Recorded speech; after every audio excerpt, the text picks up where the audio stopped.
صورت میں ہوتا ہے. تو یہ کیفیت تھی انتہائی شدید دن رات محنت کرنے کے نتیجے میں کہ حضرت مسیح موعود علیہ الصلوۃ والسلام کو اسہال کی تکلیف تھی، جس کے نتیجے میں آپ کو بار بار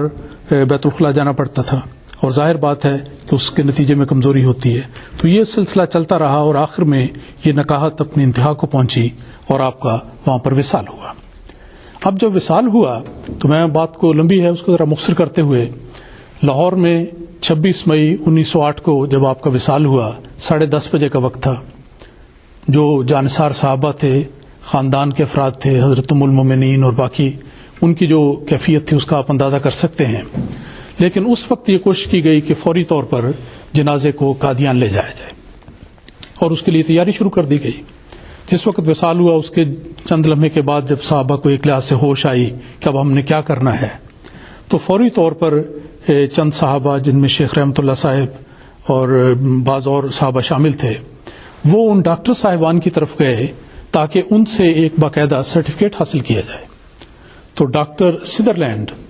جو گورنمنٹ میڈیکل کالج کے پرنسپل تھے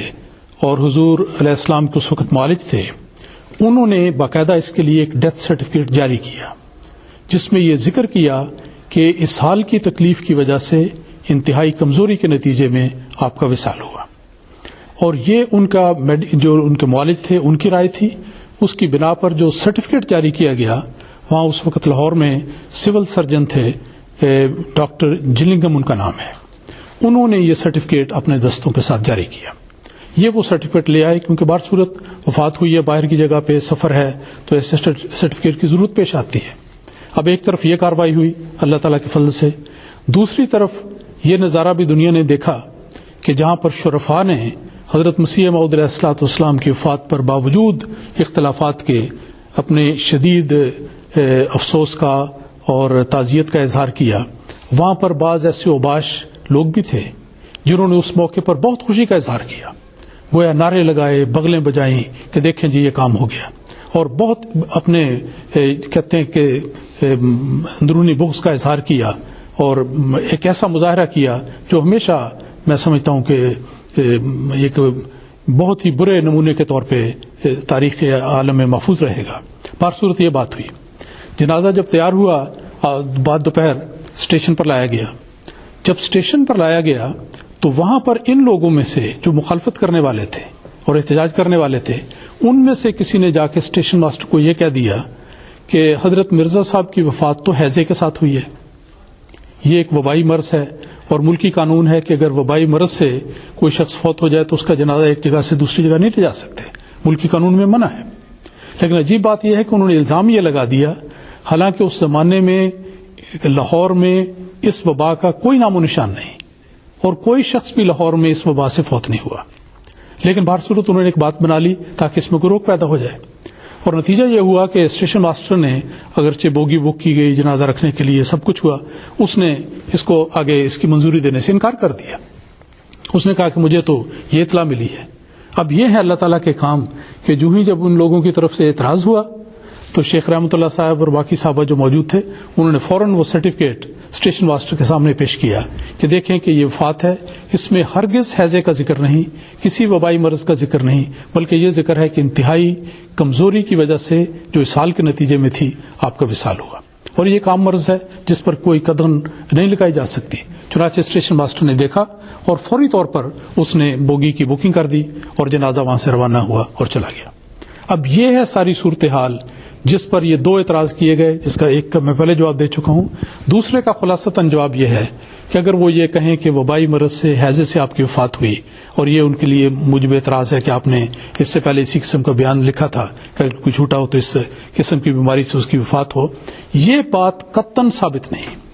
اور وہ میڈیکل سرٹیفکیٹ جو اس موقع پر حاصل کیا گیا،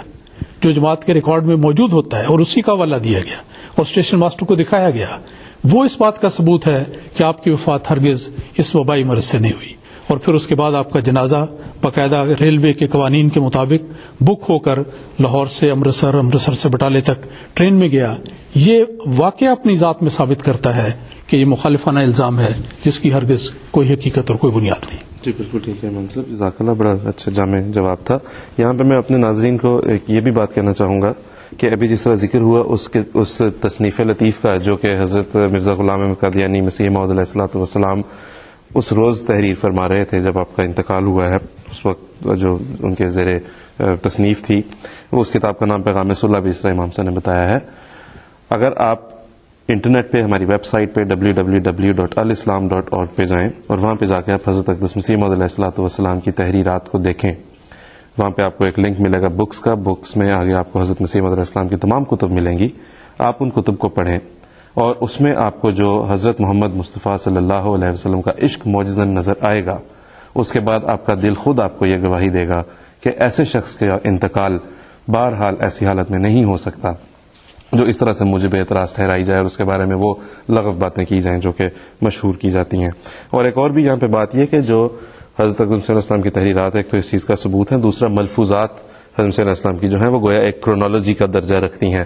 جو کہ ٹائم وائز ایک ٹائم لائن پہ جو ہے وہ ہم دیکھتے ہیں. تو اس میں بھی جو ہے وہ آپ کے آخری ایام تک جو ہے وہ ریکارڈڈ ہیں، اور ان میں بھی جو ہے وہ آپ جا کے دیکھ سکتے ہیں کہ بالکل آخری ایام میں بھی حضرت مسیح موعود علیہ الصلوۃ والسلام ایک اسلام کے ایک پہلوان کی طرح، ایک سپاہی کی طرح، ایک جرنیل کی طرح سینہ سپر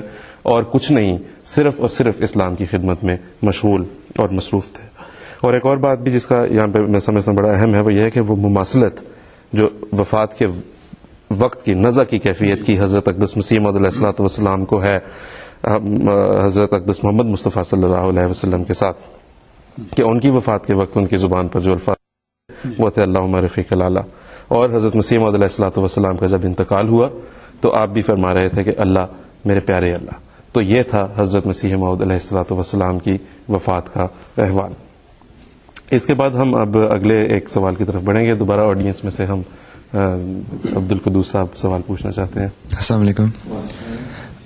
بہت سی احادیث میں ہمیں مہدی کے متعلق ذکر ملتا ہے، کیا قرآن کریم میں بھی کسی جگہ مہدی کا لفظ یا ذکر ہے؟ قرآن کریم میں اس طرح مہدی کا لفظ تو نہیں ہے، لیکن قرآن کریم نے